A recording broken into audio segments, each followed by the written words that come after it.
अगर आपको पत्रकारिता करना है तो जय भीम जय संविधान कहना होगा। अगर आपको हमारा इंटरव्यू लेना होगा तो जय भीम जय संविधान कहना होगा। देखिए, केशव प्रसाद मौर्य ने जो कहा है इसका जवाब उत्तर प्रदेश की जनता इनको देगी, क्योंकि वहाँ पे चुनाव बहुत ही नज़दीक है और केशव प्रसाद और उत्तर प्रदेश में दलित लोग भी बहुत ज़्यादा है। अमित शाह जी लगातार अंबेडकर जी का अपमान कर रहे हैं और अब यहीं तक इनके सियासत की गाड़ी नहीं रुकती है। इनकी सियासत की गाड़ी दलितों के ऊपर भी चढ़ जाती है। दलितों की बात उठाना, अगर दलित का नेता बनना है तो मैं भैया उठाता रहूंगा। देखिए, जब जब जुल्मी जुल्म करेगा संसद के गलियारों से चप्पा चप्पा गूंज उठेगा जय भीम के नारों से। वाकई में देखिए, बाबा साहब का अपमान करने वाले जो लोग हैं वो आज बाबा साहब का ही नहीं बल्कि दलितों का भी अपमान कर रहे हैं, महात्मा गांधी का अपमान कर रहे हैं, इस देश के गायककारों का अपमान कर रहे हैं। इन लोगों को शर्म आनी चाहिए। बेहुदा जो नीच हरकत होती है वो भाजपाइयों के अंदर कूट कूट के भर चुकी है। अश्विनी चौबे जो बीजेपी के बड़े नेता हैं वो गायिका देवी का अपमान कर देते हैं। ये क्या नाम है इसका गंजे आदमी का, अमित शाह जी। अमित शाह जी होम मिनिस्टर है वो। अमित शाह जी गंजा आदमी बोल रहे हो यार। वही आप भी गंजे हैं। सुनिए, अमित शाह जी लगातार अंबेडकर जी का अपमान कर रहे हैं और अब यहीं तक इनके सियासत की गाड़ी नहीं रुकती है। इनकी सियासत की गाड़ी दलितों के ऊपर भी चढ़ जाती है। और उत्तर प्रदेश के उप मुख्यमंत्री केशव प्रसाद मौर्य जी कहते हैं कि अंबेडकर दलित विरोधी थे। आप बताइए कि अंबेडकर साहब ने दलितों के लिए इतना काम कर दिया, ब्राह्मणों के लिए इतना बड़ा काम कर दिया, महिलाओं के लिए इतना काम कर दिया और वो दलित विरोधी थे। आपको लग रहा है वो गलत बोलेंगे? ब्राह्मण के लिए क्या कर दिया भाई? आज ब्राह्मण खड़ा होकर भाजपाइयों की आंख में आंख डालकर सवाल पूछ रहा है। ये अधिकार पहले भी होता, ये अधिकार सिर्फ और सिर्फ अंबेडकर साहब ने दिया। 5000 साल पहले जाएंगे तो भुरकी और कमर में झाड़ू की बात करना चाहते हैं आप जातीय जनगणना में आप जातिवाद पे फंसाना चाहते हैं। आप फिर से चाहते हैं कि किसी शूद्र के गले में हांडी और कमर में झाड़ू लटका दिया जाए। आप लोग चाहते हैं कि एक दलित को दलित ही बना के रखा जाए। आप चाहते हैं कि दलित किसी ब्राह्मण के घर पे जाके उसका पैर दबाए, उसका गेहूं काटे या उसके घर का बर्तन साफ करे। आप यही चाहते हैं। आप ये नहीं चाहते हैं कि किसी दलित का बेटा पढ़ लिख के ऑफिसर हो, वो शौचालय छोड़ के सचिवालय की तरफ बढ़े। आप कभी नहीं चाहेंगे। केशव प्रसाद मौर्य का इलाज क्या है? देखिए, केशव प्रसाद मौर्य ने जो कहा है इसका जवाब उत्तर प्रदेश की जनता इनको देगी, क्योंकि वहाँ पे चुनाव बहुत ही नज़दीक है और केशव प्रसाद और उत्तर प्रदेश में दलित लोग भी बहुत ज़्यादा है और ये दलितों का अपमान है। क्या अंबेडकर साहब दलितों के विरोधी थे? ये कौन सी किताब में पढ़ा दिया गया इनको? क्या आरएसएस की प्रयोगशाला में यही सब पढ़ाया जाता है? तो केशव प्रसाद मौर्य गलत बोलेंगे? वो बिल्कुल गलत बोलेंगे। उप मुख्यमंत्री है सूबे के। अब देश का गृह मंत्री भैया जब बताइए कि गलत बोल देता है तो उप मुख्यमंत्री नहीं बोल देगा। इन लोगों का एक स्क्रिप्ट होता है और स्क्रिप्ट लिखने वाले को तो मैं थैंक यू बोलना चाहता हूँ कि इन लोगों को पता नहीं क्या स्क्रिप्ट देता है कि बार बार अंबेडकर का, दलितों का और बहुजनों का अपमान करते आए हैं। तो आप जाप करेंगे? आप तो जय भीम के जाप। बिल्कुल जय भीम होना चाहिए। ये आप सिखाएंगे मैं किसका जाप करूंगा? मुझे संविधान अधिकार देता है कि मैं जय भीम का जाप करूंगा या जय संविधान का जाप करूंगा या जय श्री राम का।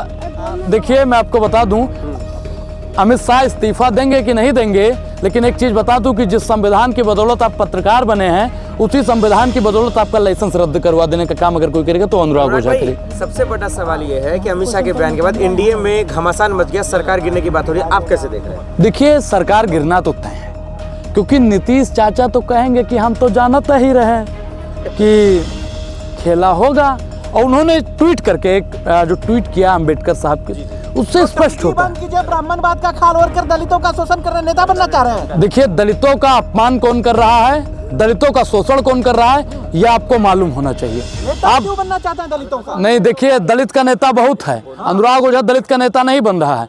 दलितों की बात उठाना, अगर दलित का नेता बनना है तो मैं भैया उठाता रहूंगा। अगर दलितों की बात करना आपको राजनीति लगती है तो मैं राजनीति करता रहूंगा। ब्राह्मणवाद है, दलित अंबेडकरवाद नहीं है। देखिए, संविधान के कौन से अनुच्छेद में और कौन से पेज में लिखा हुआ है कि चुटिया काटिए, कि कौन से अनुच्छेद में लिखा हुआ है?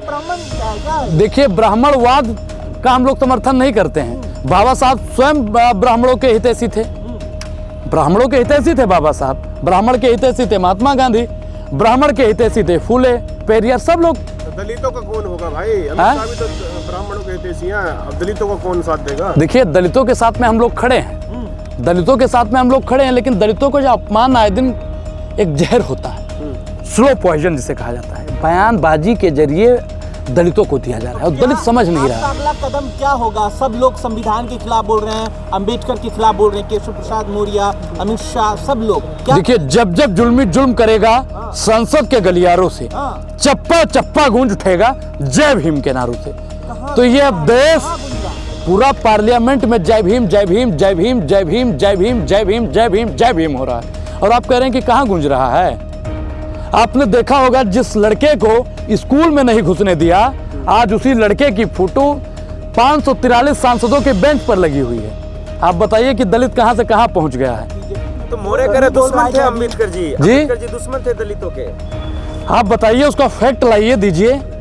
इस देश के युवाओं को जितना सिगरेट, तंबाकू और बीड़ी और शराब नुकसान कर रही है, उससे कई गुना ज्यादा इस देश को नुकसान कर रहा है वो भाजपा है। नहीं तो आप लोग कह रहे हैं कि देश में रहना होगा तो जय भीम बिल्कुल कहना होगा। अगर आपको पत्रकारिता करना है तो जय भीम जय संविधान कहना होगा।